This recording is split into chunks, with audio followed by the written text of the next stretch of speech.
Hey, it's me, Orne. I'm back. So, this is the end. Truth part. El termino. What are you talking about? Well, this is the last bookshelf tour. The last of the installments. Because with this video, I'll have finished and showed you all my bookshelves. I suppose, yeah, I have some bookshelves in my cabin and etc. etc. I'm not gonna count them, and I suppose if I'll do them, I'll do a separate for them. But like these are like my main bookshelves. So yeah, sadly, it's come to an end. It's over. Though sadly, it's been a few weeks, so it's not unexpected. I mean, after a while, you finished your bookshelf really. And most people they do like 1 or 2 videos. I did a lot of videos. I thought it was fun in doing it my own way. And yeah, so let's just get to them. What are you talking about? I'm talking about the books. Because as usual, yeah, I'm gonna talk about some books. Oh yeah, a caveat. Today I'm gonna do 1, 2, 3, 3 shelves in one instead of doing 1 or 2, because 2 of the shelves are kind of TBR shelves. I don't know that much about them. They're there. I don't really feel like going that much into them. They're just there, really. And yeah. So this shelf is the one I'm mainly going to talk about. It's not TBR though. The end there, it has my Stephanie Plum books. Also some other books of different stuff. And then over here we have just kind of like a different variety of stuff. Like here's some biographies, and there are some like quote books, quiz books, etc., etc. And yeah, so the first one I'm going to talk about is We Should Hang Out Sometime by Josh Sundquist, or Sundquist, I suppose you might say in English. In Norwegian, well, in Swedish it would be Sundquist. And yeah, this is a biography of, he's actually a sorry. He's actually a YouTuber, though I'm not sure like if he's most known for that or most known for this. I suppose it depends. Like this, I'm pretty sure it was on the New York Times bestselling list, so it's known. I found out about this book, I think maybe from John Green. I'm not quite sure. It is anyway. It came out blah, blah, blah, blah, blah. It came out 2014, so quite some time. Well, some years ago now. But yeah, so it's a biography of the.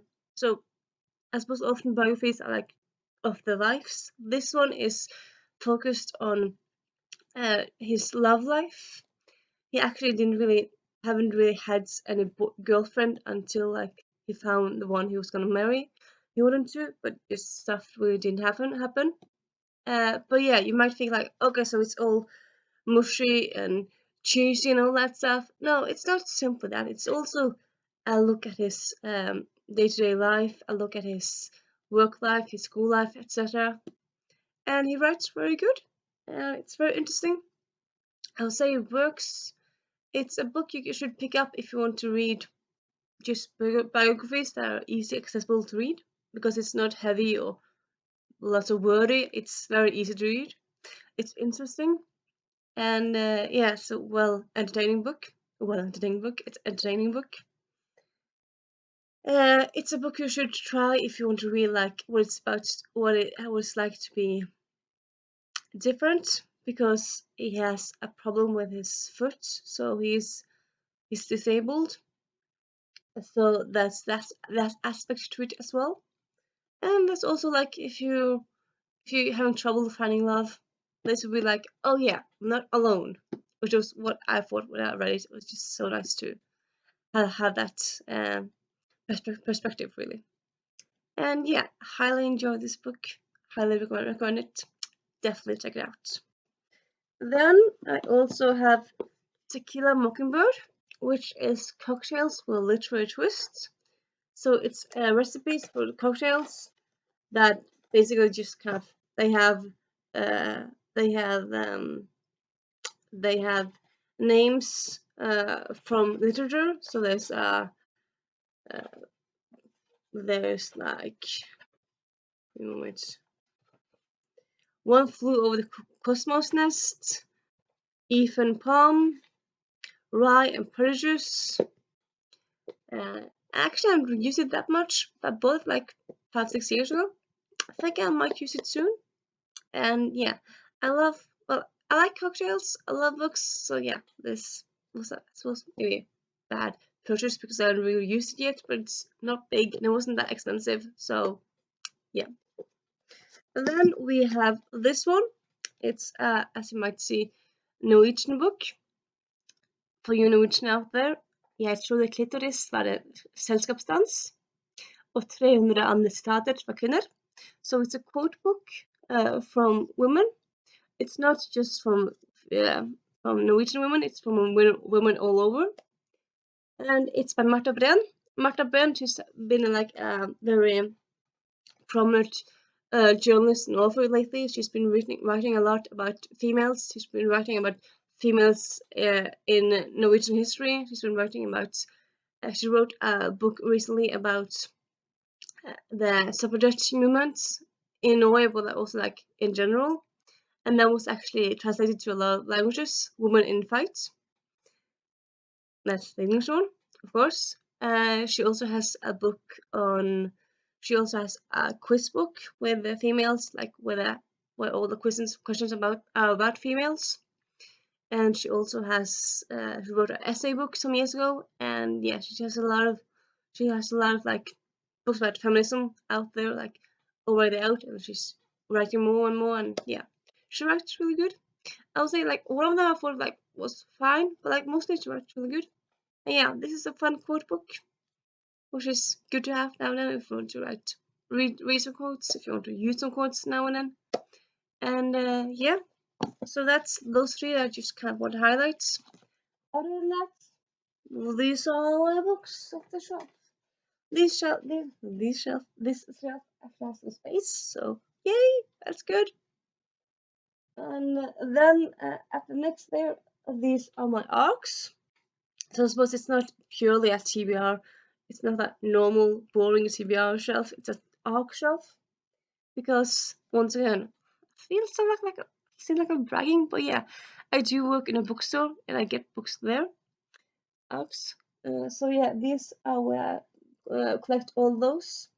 Though people on BookTube and like people in general, if you're a blogger that's watching this, when you get arcs after you read them, do you put them by the other books in the same genre, or do you still have like our own arc shelf? What do you do with the arcs after you read them? Like before you read them, it's fine down and together, but after you read them, do you do something different with them then?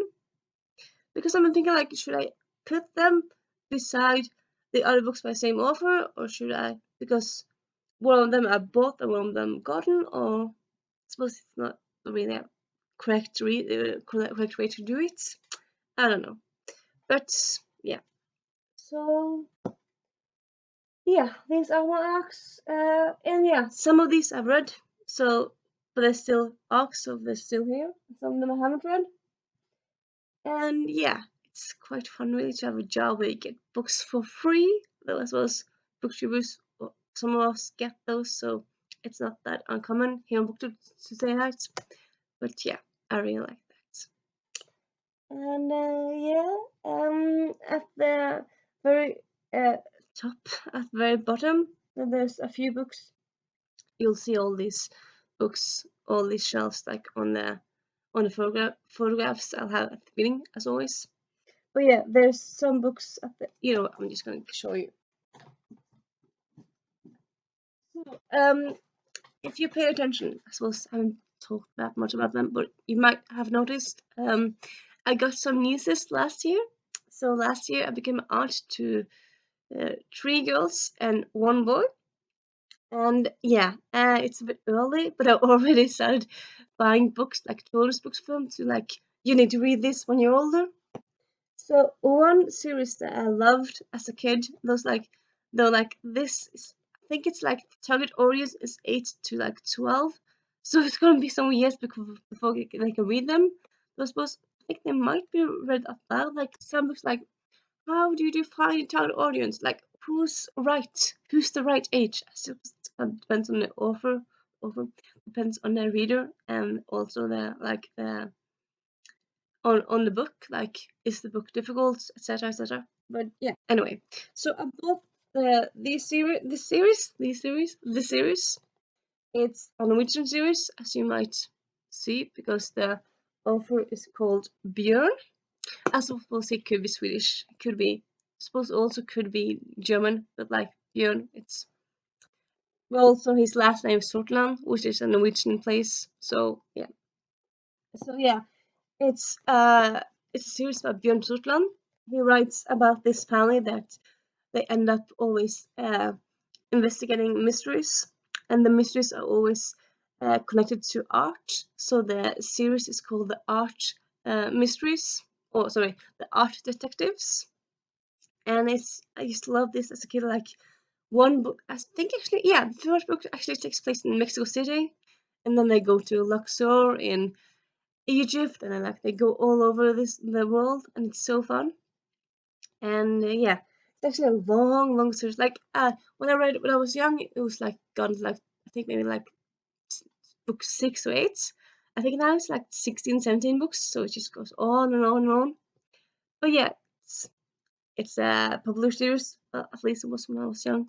I'm not sure how popular it is now, but yeah. So yeah, there's 4 books that I have in that series. There's the Angkor Mystery, New York Mystery, the Luxor Mystery, and the Sydney Mystery.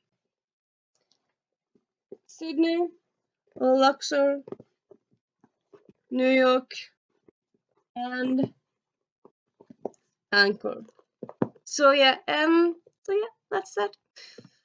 So yeah, that's sadly the end.